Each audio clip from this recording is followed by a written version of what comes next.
Assalamu alaikum and welcome. I'm Chris Banbury. What you've witnessed is not just a clock, it's a haunting reminder of every passing second in the lives of the pro-Palestinian hunger strikers here in the UK. Each tick is not simply time moving forward, it's their bodies weakening, their hearts swelling, their lives slipping away.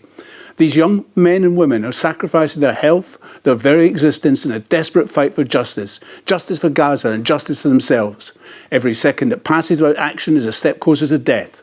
This is not just a protest, it's a cry for humanity, and the silence around it is unbearable.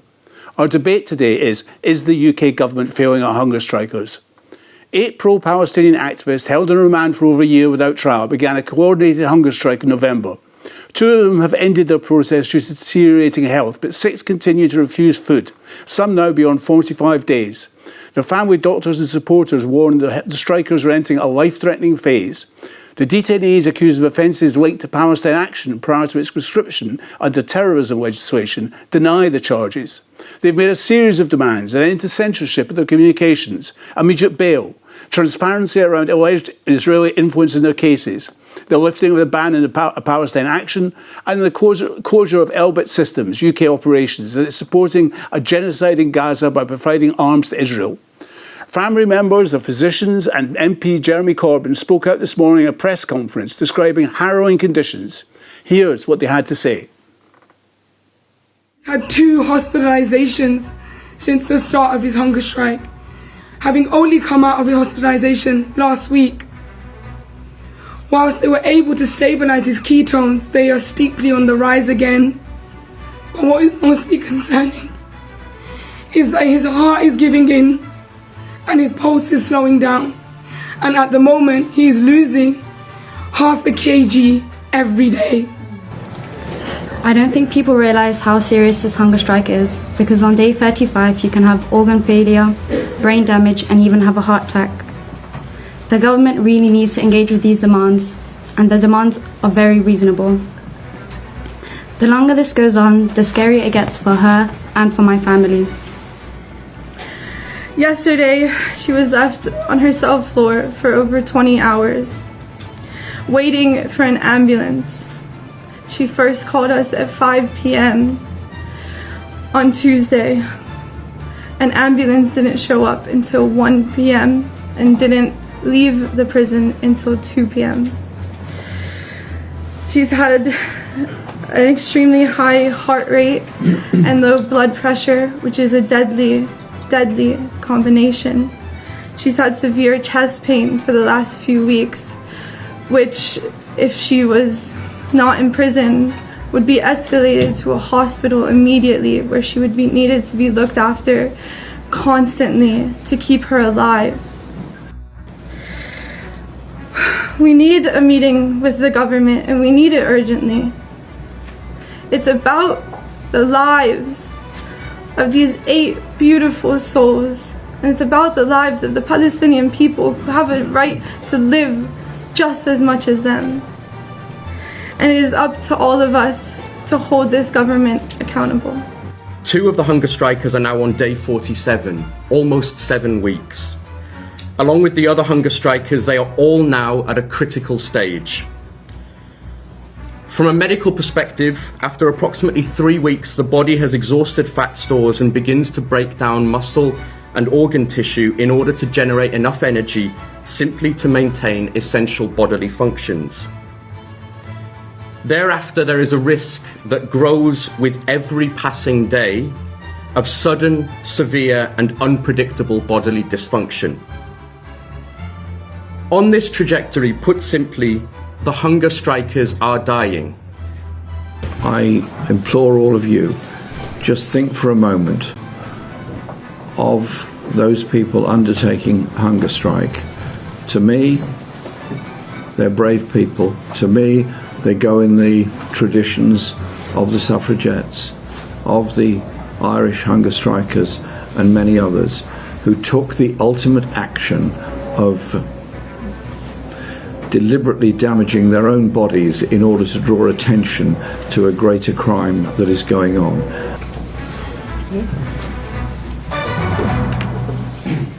Despite repeated appeals from lawyers, MPs and peers, Justice Secretary David Lammy has refused to meet with legal representatives. Prime Minister Keir Starmer insists rules and procedures are being followed, while critics argue the government is showing indifference to human life. This is Britain's largest hunger strike since the 1981 H-Block protests in Northern Ireland. The question now is whether history will repeat itself, with lives lost before demands are addressed. Today we ask, what does the hunger strike mean for justice, for protest and for Britain's democratic values? Is the UK government failing our hunger strikers? To discuss this, we have with us today Shamina Alla. She's the elder sister of Cameron Ahmed, one of the Filton 24 and a hunger striker. Also joining us today is Ella Mulesdale. She is Quessa Zura's family, member of the family, again one of the hunger strikers. Then we're joined by Sarah Ibrahim. She's a healthcare worker in the UK and most importantly a pro-Palestinian activist. And last but not least, we have with us Anas Mustafi, is the head of public advocacy at Cage International. Welcome to all of you. Shamina, can I just start by asking you, I mean, your brother and the others, none of them have been convicted. They are being held awaiting trial.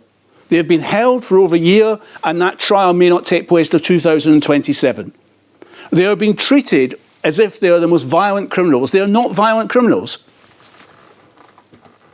No, I think you've put it quite well, to be honest. Cameron was arrested last year in November, end of November, and has since been in remand despite many bail applications being refused. And this seems to be a repeated pattern for those that do alleged actions for Palestine. For some reason, they're being held in remand for extended periods of time. And one must question why this is the case. Since Cameron has been in prison, on his wing, he's watched people that are on remand leave, like a sort of conveyor belt of prisoners, yet he remains awaiting his trial, which is not set until June 2026.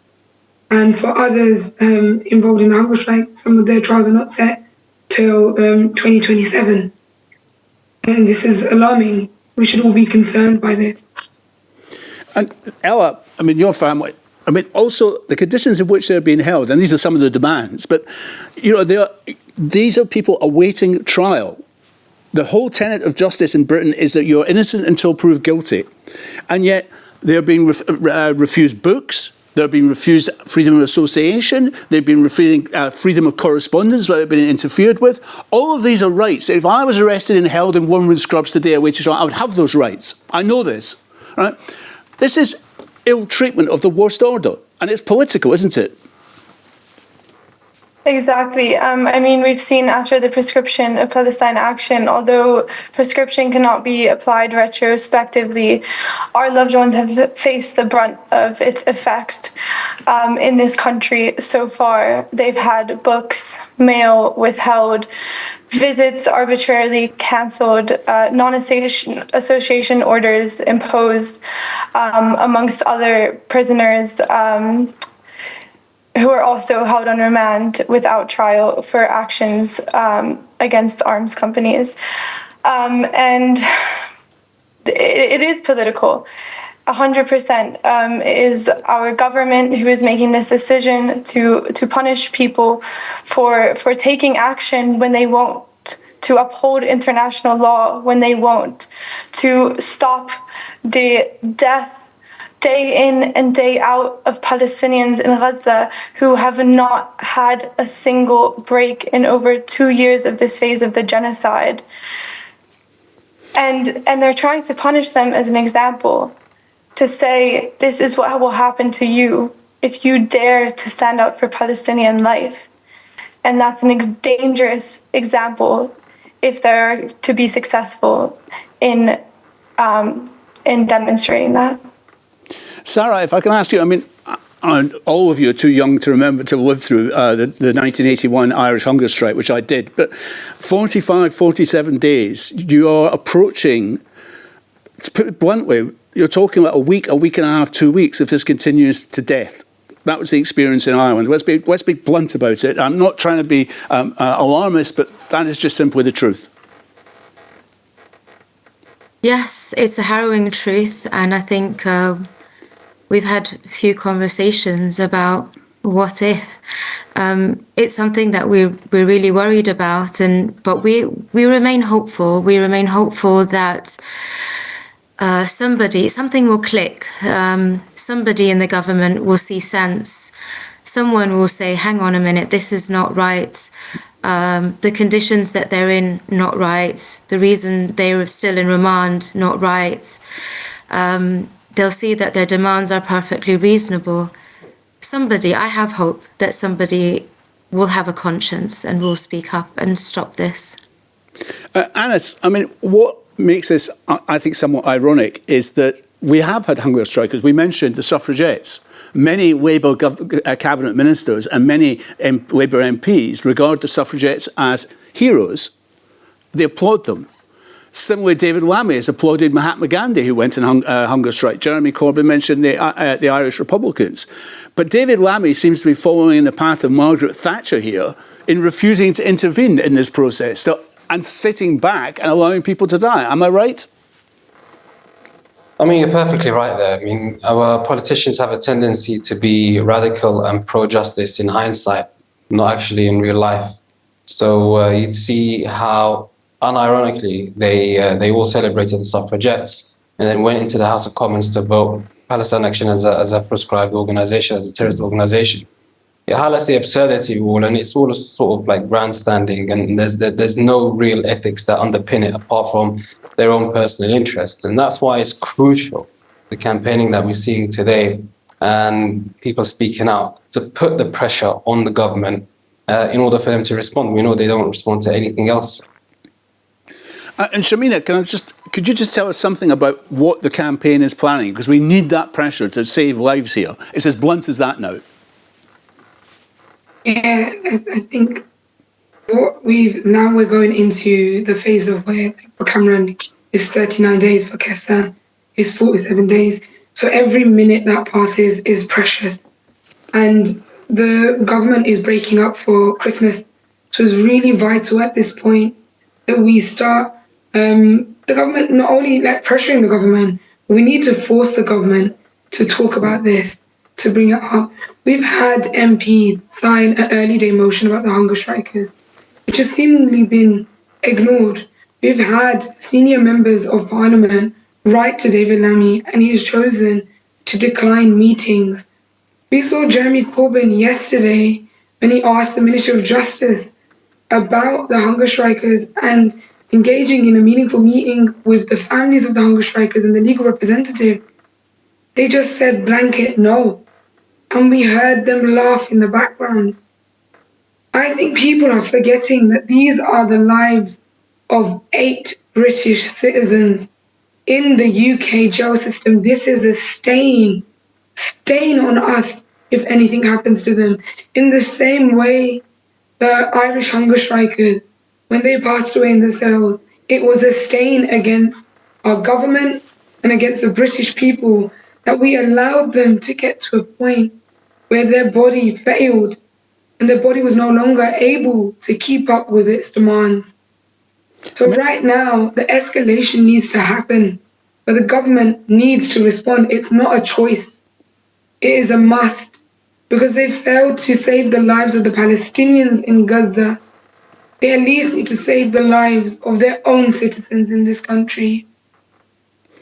I mean, Ella, the government is not just responding on this, but it has this week now made the slogan "Globalised Intifada" illegal. It seems to be continuing going down this road of, and this is what the root of the problem here, but regarding this case, but it's the same. They're going down the road of trying to repress the Palestinian solidarity movement as they have elsewhere in Europe. I think that's why our loved ones have always put their faith and their hope in the public to enact their demands, because they know the British government. They know they're happy to let them stay in prison without trial. They know they will happily continue to write blank checks to Israel to murder Palestinians. And these demands will only be upheld if the people uphold them and the people hold our government to account, because they cannot get away with continuing to manufacture. We have over 6 weapons manufacturers on UK soil in violation of international law. How is this allowed? And the government will not respond to them from a place of morality. They will only respond when it becomes impossible for them not to. And that public pressure still needs to increase, to come, because it is at a critical point for our family. It has been at a critical point for Palestinians. And the government cannot continue to vilify people for defending Palestinian life. They cannot continue to vilify and dehumanize them under the label of terrorists and get away with everything that they're doing. And it is up to every single one of us to ensure that they don't get away with it. I mean, Sarah, the Keir Starmer government has got a very low standing, particularly in the Muslim community, but not just in the Muslim community. We saw in the general election last year 5 independents, including Jeremy Corbyn, succeeding in getting elected. This is going to, if they're prepared to go down this road, this is going to damage them even further, particularly in the Muslim community. That's 100%. And that was very clear in the last election, but also in the local elections. It's that Gaza is on everyone's mind, but also when things like what's happening to the hunger strikers right now come to light, people start to ask, well, hang on, like, I don't think that this government, I don't think that our MPs or our representatives are actually doing what's best for us as constituents. I think, why are they covering for a foreign state? Why are they doing what the foreign states want them to do rather than what the British people want to do? I think it's opened people's eyes. The British public are not silly. They understand now that there's something else more sinister going on. And so yes, definitely it's very clear, if you are not on the side of justice, humanity, and if you're not doing all you can to help the hunger strikers, to stop the ongoing genocide in Palestine, then the people will not vote for you. And also, if you're not looking, so I work as well on divestment campaigns in the local councils. If you don't divest from all companies that are complicit in this genocide and in the occupation of Palestine, which is illegal under international law, then there will be consequences. And the consequences are that councillors will lose their seats and MPs will lose their seats. And therefore, you will no longer have the power, and the people will have to take the power back. Anas, when it came to the Irish Republicans, although formally they were part of the United Kingdom, it was essentially a British colony. This just reeks of what Britain did in Kenya. I could go through a long list, Malaya, I could just keep going through it, what it's done in Ireland. They're treating these people as they treated, wrongly treated, of course, the colonial subject, but it's like bringing back the worst aspects of British imperialism and inflicting it on 8 British citizens. I mean, certainly there are definitely those historical overtones and comparisons, as you alluded to. And the continued imprisonment and targeting or repression of the Palestine movement, and particularly the prisoners here, is necessary to uphold a narrative that somehow paints the arms manufacturers that produce death and destruction and the Zionist state that's enacting a genocide as a victim of these individuals. These individuals have to be framed as dangerous. They have to be locked up. They have to be targeted in this sort of way to sustain that narrative. But now we can see that facade also melting away. It's a position that's untenable. If it's interrogated, it completely just collapses. And I think since you mentioned those historical points, there's also much more recent history of the infrastructure and architecture of counterterrorism laws that are being passed and the wars of aggression and invasion that we've seen. And so this model of exceptionalizing Muslims and activists for justice as this sort of risk and a bunch of extremists that need to be contained and managed through programs like Prevent, and we need to hold them with in pre-trial detention for longer extended periods of time because they've committed actions that warrant this and so on. This is all part of the extension and the strengthening of the security state as we've seen over the last 2 decades, and it's something we've routinely campaigned against. And we've moved from the position where when people spoke about terrorism, they would think about 9/11 and attacks like those. And now it's become, grandfathers and grandmothers holding placards. And that shows the absurdity of it all. And I think the sooner we move to dismantle these sort of unjust laws and policies, the sooner we can see people like Kamran, like Ella's sister, actually be released and not be treated in this way. Shamina, just explain to us why Kamran was arrested, why he's in custody awaiting trial. I mean, how serious was these alleged offences? Currently, he's awaiting trial as part of the Filton 24. These are 24 activists that have alleged to have gone into an Elbit factory in Filton and uncovered drones and weapons that are used actively on the ongoing genocide on the Palestinian people. Varying degrees, everyone's got various charges, but the main charges that everyone's got is criminal damage and violent disorder. And this is just purely for the fact that these drones and these weapons were smashed up. And that's as far as I can tell you. It's very difficult with our court case at the moment due to the fact that the courts have put a gag order on our court case, which means that a lot of what we can say may become contempt of court. It makes it really difficult to distinguish the lines. And it's also being used by widespread media, like the main ones such as BBC, ITV, Channel 4, to control what can be said and the narrative that's put out. So we've seen the Filton 24 be blasted in newspapers so negatively, but the full truth of the trial doesn't seem to come in the main newspapers. Real media has been covering the trial, and a lot of what's come out has showed such tampering with evidence and the difficulties the defendants have faced on that day that they're alleged to have taken that action. It's still an ongoing case, and I think the first 6 have started their trial in November, and it will be concluding in January with a verdict.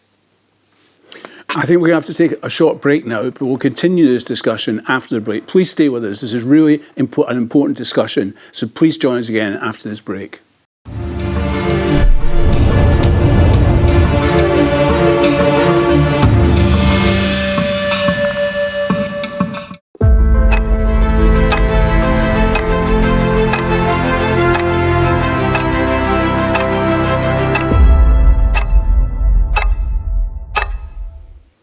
Assalamu alaikum, welcome back to the debate. Those ticks are a reminder of the seconds ticking away for 8 pro-Palestinian hunger strikers who are now entering into the 40th, 45th, 47th day of hunger strike. Ella, can you just explain what Kaiser is, why, as much as you can, given there's a gagging order, explain why he is in custody awaiting trial? Kaiser is accused of taking part in the same action as Cameron, the Filton 24, which took place last August at weapons manufacturer Elbit Systems. They are accused of taking part in dismantling quadcopter drones, which play the sound of women and children crying to lure Palestinians out of the rubble after their homes have already been bombed in order to sniper them at almost 100% accuracy. Again, they have not been to trial. They have not been found guilty of anything, but those are the charges. Sarah, when you hear that about those drones, I mean, that is absolutely disgusting, morally disgusting in any way. The fact that Britain is producing and providing Israel with those drones to continue, and the killings are continuing in Gaza despite the so-called ceasefire, is revolting. You're right. It's absolutely despicable, and in fact, it's quite surprising. I think a lot of us didn't know that this was happening. I think the start of the genocide in Gaza has opened our eyes to many things that have been going on in the UK that we weren't aware of, or maybe turned a blind eye to, and this is one of them. There is no space in the UK for such factories of death, factories of terror is what I call them. I know that in some news outlets they've been described as defense factories. That's I don't understand why they would use such terminology. There is no defense in weapons manufacture. You don't use those sorts of weapons that Albert makes for defense. It's very clear what it is.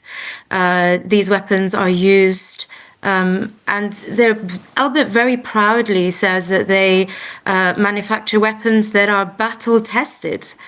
And battle tested on who?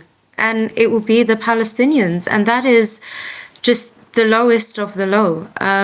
We have a lot of activists who are very upset, and rightly so, when products are tested on animals, or even, cosmetics and things like that.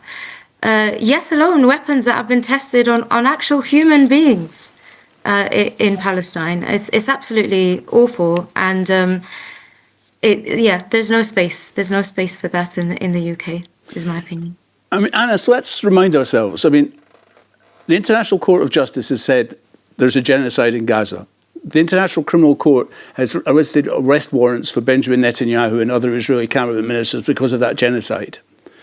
Britain is supplying weapons to an ongoing genocide in Gaza. Under international law, it is surely complicit in that genocide. And people like Starmer and his predecessors can be potentially brought to justice, because at some point I think there will be justice for Gaza. It's brought to justice because of but the way this is presented, these 8 people are presented as the criminals, not David Lammy, Keir Starmer and the other merchants of death. Yeah, as you put it, I mean that's exactly what we're seeing play out in this one, in the mainstream. The refusal to engage is essentially a death sentence on all these hunger strikers, and the British government will be complicit in any harm that comes their way, and as it's been complicit already in the genocide that's happening in Gaza.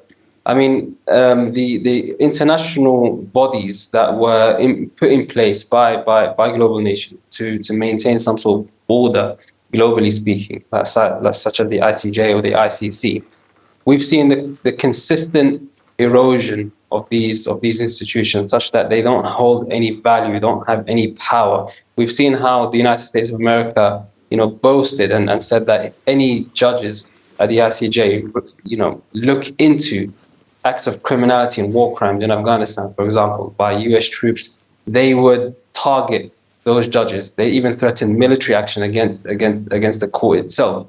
So this is the reality that we're living in, and all of this is being done in the service of an apartheid state that's engaged in settler colonial expansion on a daily basis. And it makes totally no sense. Why would we sacrifice all of our rights and freedoms at the altar of this nation that defies laws every single day? It begs belief, really. I mean, Shamina, that is the rub of the point. These 8 people are being held up, your brother included, is held up as criminals. The real criminals are sitting in number 10 and number 11 Downing Street. Yeah, I would agree.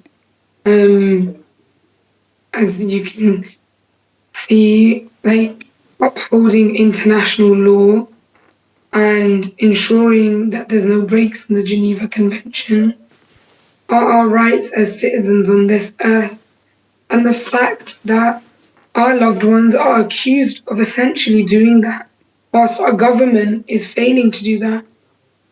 I think the government is embarrassed that they failed to uphold international law and Geneva Convention.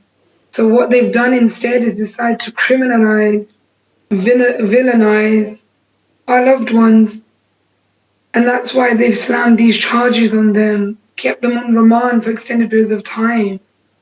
And there is evidence emerging that there has been potential political and foreign interference, which we have repetitively asked for disclosure, but the government has declined this. And so we bring ourselves to a point where 8 individuals feel like there is nothing more they can do than put their bodies on the line and put their stomach linings on the line and literally launch a hunger strike. And it's purely done for the fact that as the government has been throughout this whole phase of this genocide, inactive and trying to repress the movement for Palestine and repress the freedom for Palestine, they continue to do the same with their British citizens that speak up for them, despite also recently recognizing the state of Palestine. You'd think that would turn the course of events that is happening against these actionists. But yet, they are still on remand.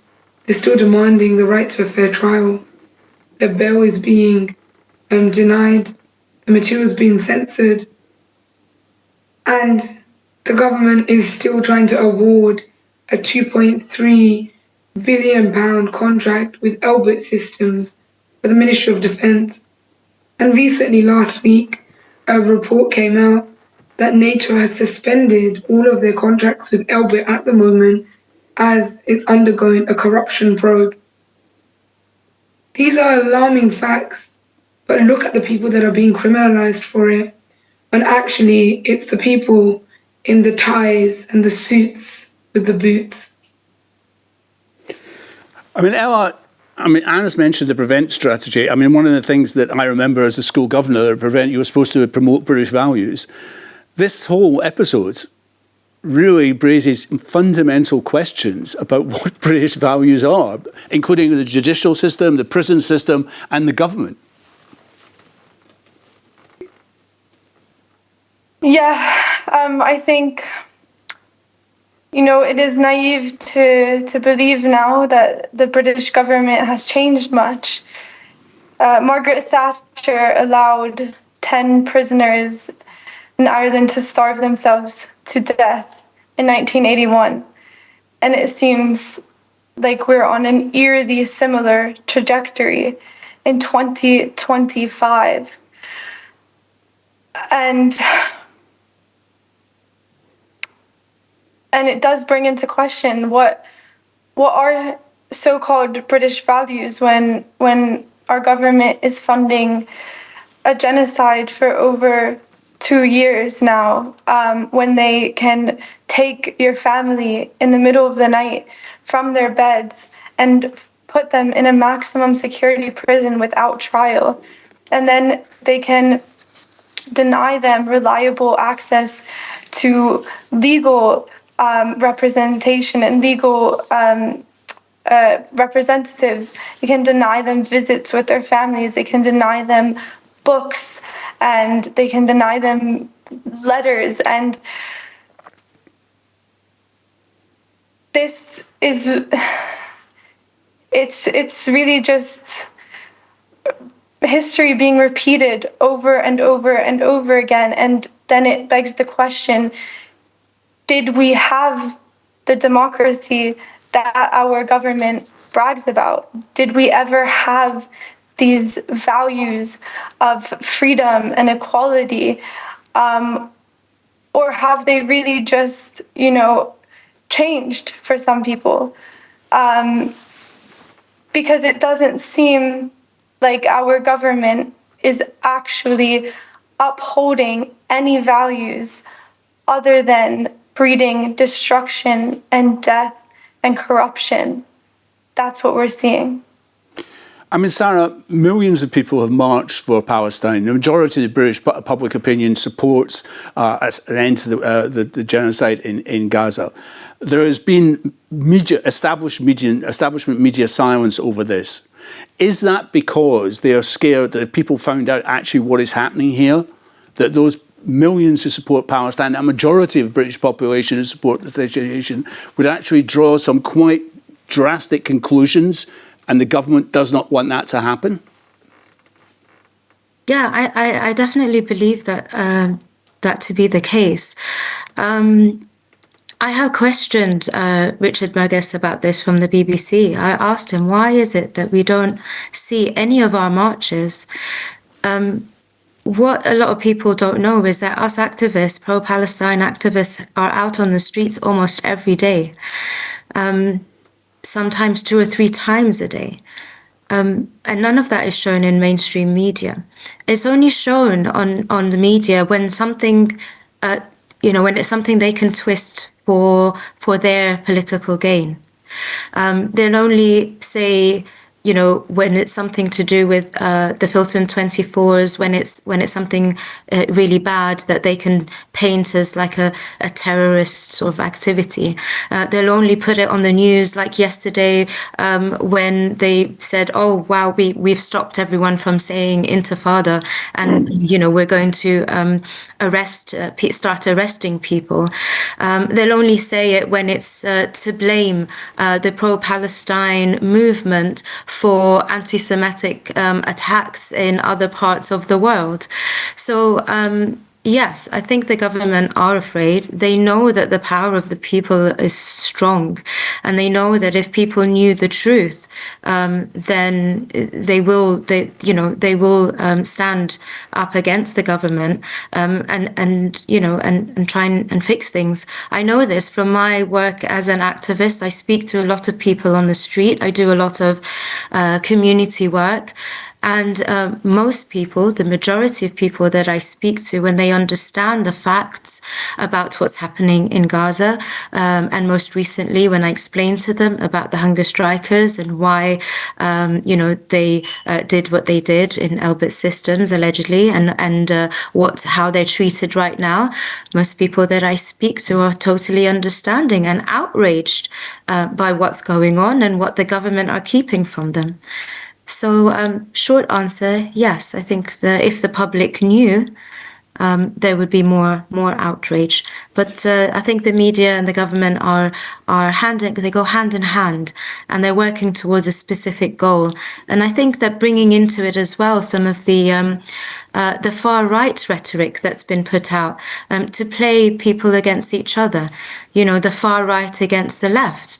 The far right believe that the left are taking over and they're all pro-Palestine and they care more about Palestine than Britain. And the left are starting to believe that the right are racist and they don't want, people here of different ethnic backgrounds. And I think the sooner the people can unite, the better it will be for this country. Because actually, if we think about it, our enemy is one.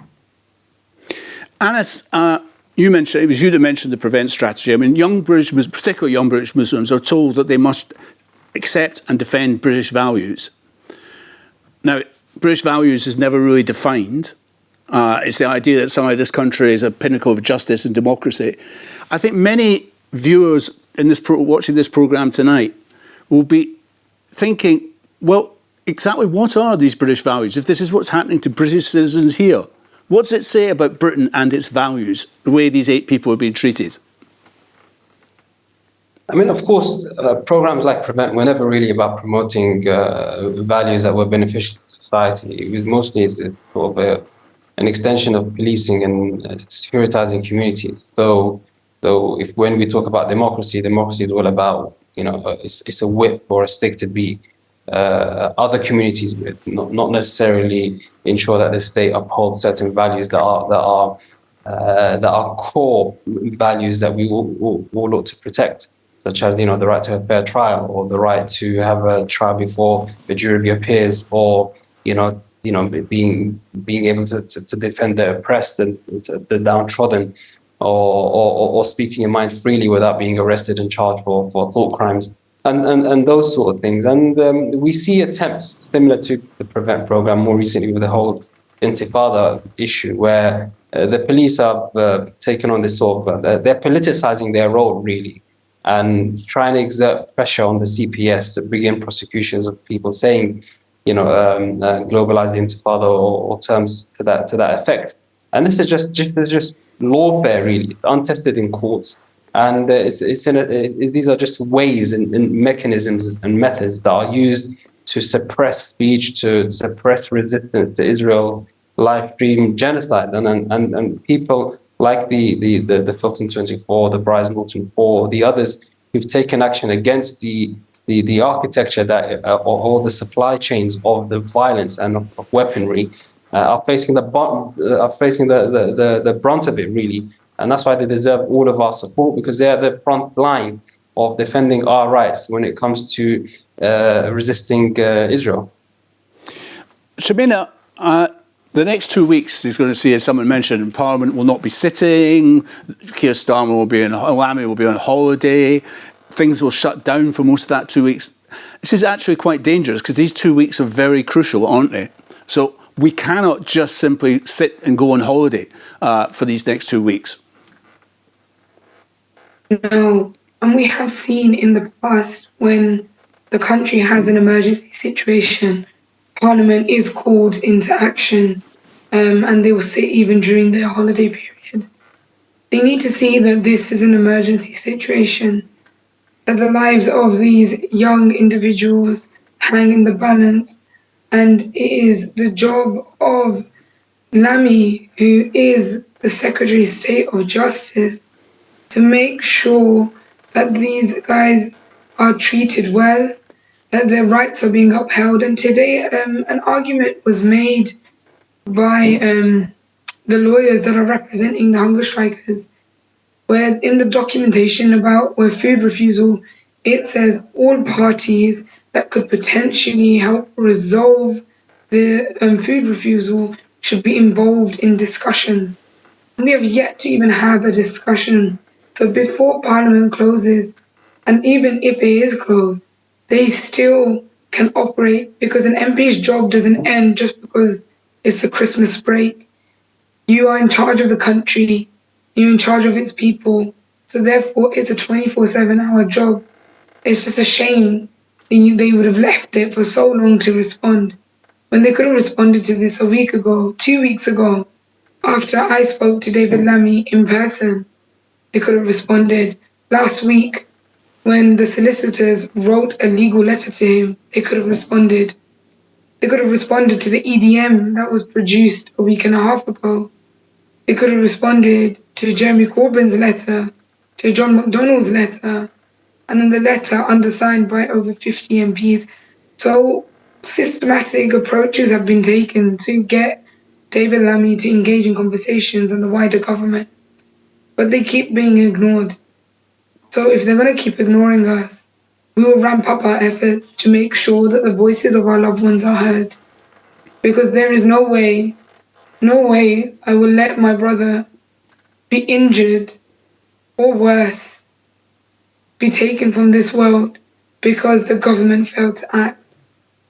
And they need to know that this will only continue to escalate. People are watching. People from outside the pro-Palestinian movement that are shocked by what is happening. When we talk to people about the hunger strikers, they cry. They cry that this is what our state has come to. People talk in the comments about how did we vote these people into power. We have to remember Labour was the party of the people.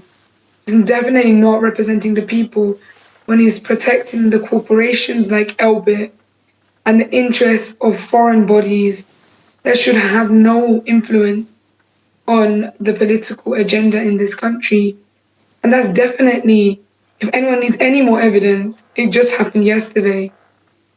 By banning the term Intifada and globalizing the Intifada, this is a systematic attack on the Palestinians' right to resist occupation and to resist death And the fact that people try to criminalize that is horrendous, and to co-inflate it with Jewish hatred, that is immoral. When we know in Palestine, it is Muslims, Christians, and Jewish people, and people of no faith that live there. How absurd it is to say intifada means a call to kill all Jews. And we need to fight back on these retorts, because the more we allow them to control the narrative, the more we allow the government to suppress the movement, arrest our activists and those standing for Palestine, we are heading to a state of dictatorship where all of our rights are going to be suppressed. These demands that our hunger strikers are asking for, not only are they for the Palestinians, but they are for the rights of every British person that lives in this country. The right to speak in freedom, the right to oppose governmental acts which are against the people. Our government is supposed to be led by the citizens. The government does not lead the citizens. They don't dictate to us what we should or should not be doing. We need to do better and hold these people to account. Otherwise, we will find ourselves in dangerous territories where we are being monitored consistently and surveyed. And you touch upon the prevent protocols and the teams. This is just another form of surveillance. Surveillance that's increasing with facial recognition, with other subsects being added into the Terrorism Act, which allows police to stop and search people without due reason at airports. And we saw that happen to a lawyer recently at border control. These things should alarm you. And we're not passive humans. We shouldn't just watch this happen. The more we let it happen, the more things that will come in to control us. And we will then lose our right to be a democratic, just community. Thank you very much, Shamina. On that note, I think we should bring it to an end. But if you've been disturbed by what you've heard this evening, can I ask you to email your MP urgently to raise the question of what's happening here? Check out what the demands on the internet, but also look out for any protests which will be taking place over the next couple of weeks. It's a very disturbing case, and I'm sure many of you have been upset about hearing what's been going on here. But can I thank you for joining us this evening to talk about the hunger strike and to what's happening to these 8 young people in British jails. For myself, Chris Bambury, I wish you a good evening.